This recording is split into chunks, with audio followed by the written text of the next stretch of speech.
you doing, party people? Yeah. Well, this is Andrew E. once again, and I'm gonna do a song that you've never heard before. Yeah. And you know what? I know you know this song, baby, from way, way back. So if you all know the song, you better sing it now. Ako'y nasa Malate, alas 7 ng gabi. Nakilala ko tuloy itong magandang babae na nagkabibighani sa aking mga mata. Ang di ko lang alam ay malaloko lang pala. Umanat sa akin ng magtuturo ka siya. Hindi ba kamion upang di mahalata? Siya ay nagpayabang, nagmemenasyatwa daw siya sa alabang. Ako ay umakbay, mahigpit na mahigpit. Maglalaway sa paganyang hapit na ako'y makalinga. Di ko siya matagpuan, saan aking mani di ko pa nahalikan. Has come, yeah, at pinatay ang ilaw. O madalas lumalabas sa hangin. Alright, second verse. Sa kape at Adriatico ako ay inaya. Yun daw kami at siya ang taya. Kaya kaming dalaway uminom ng beer. Tinanong niya ang magatang, sabi niya sa'kin, at di ko alam ay meron siyang inilagay. Ako'y biglang nahilo, nawalan ng aking malay nang ako'y magising.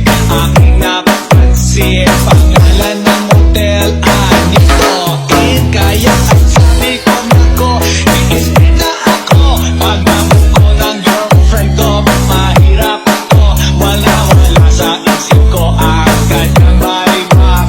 Nang nakita ko siya, naka-underwear lang. The night has come, yeah, at pinatay ang ilaw.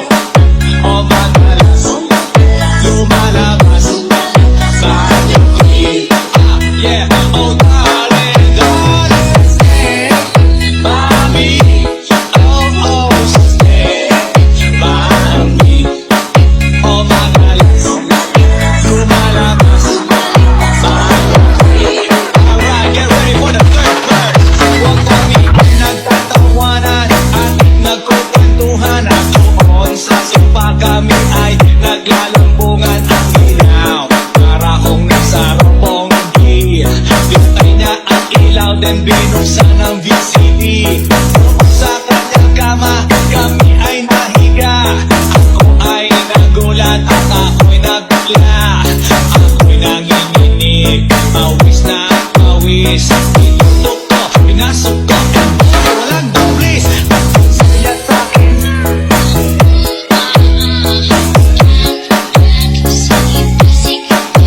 tumagilid, tumihaya, lumuhod at bumaba. Matapos na kami, ang sabi niya, the night has come, yeah, at pinatay ang ilaw. O madalas lumalabas sa kanyang tingin. Take it to the top. Oh darling, darling, stand by me. Oh, stand by me. O madalas lumalabas sa kanyang tingin. Alright now, here we go with the fourth verse. Ang tingin ko mo't pilit hinabalot. Likod ko'y namumula sa kakakalimot. Pag siya ay umuungol at umuungos, siya init na init sa aking haplos.